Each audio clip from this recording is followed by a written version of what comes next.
The vet population, I think, is very reflective of the population at large, with one exception here.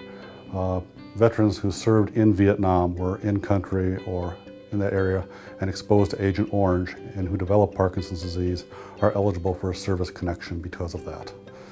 So we do specifically see service-connected disorders for Parkinson's in Agent Orange. Agent Orange has been associated with an increased risk for development of Parkinson's disease. That was based on examining veterans who served in Vietnam, compared them to a population who didn't, and found that more people were experiencing Parkinson's disease. Because of that, the U.S. Congress made it a service connection whereby people who develop Parkinson's disease would get extra benefits, extra care, because it was a service-connected disorder, something they developed while they were serving.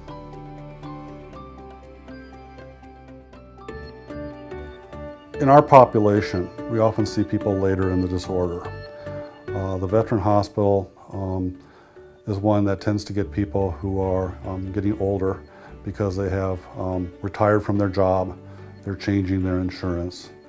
And so a lot of people we see have already been diagnosed with Parkinson's disease.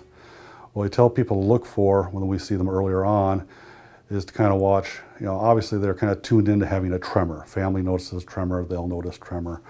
But we try to tune them into other aspects of Parkinson's disease like balance issues, mobility issues, dexterity issues.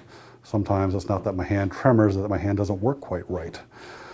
And we try to tune them into other potential complications along the way. There are the abnormal movements called dyskinesias that you can see more readily, but we also try to clue people into some of the behavioral aspects, like the gambling compulsions, the spending compulsions, the risk of hallucinations that develop later on, cognitive issues, and other aspects of Parkinson's disease they may not automatically be aware of, because all these things we can help with.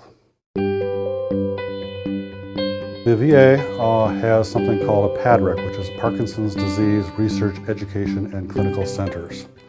They have 6 of these across the country. They have, in addition to that, consortiums, which are not as big a center, but the consortium is in every part of the VA system. There's 51 of them. The Minneapolis currently has a consortium center. And what that means is there are physicians here who are specifically trained and specifically specialized in Parkinson's disease and related disorders. So a person can come here and not see, just a general neurologist. You'll see somebody who actually works with movement disorders. In the center here, not only in addition to the clinical care, the VA does have the deep brain stimulation implant program, so that is part of the services we can offer to people. We also can connect people with various therapy services. We have speech therapy, physical therapy, occupational therapy, all of whom have people who work with Parkinson's disease and focus on that. We can also offer assistance at home through social work or we have a home safety evaluation service that's offered by occupational therapy, where an occupational therapist will come to the person's home, take a look at what's there, make advice if something's needed, like grab bars, support, assistive devices. Those things can be arranged for them.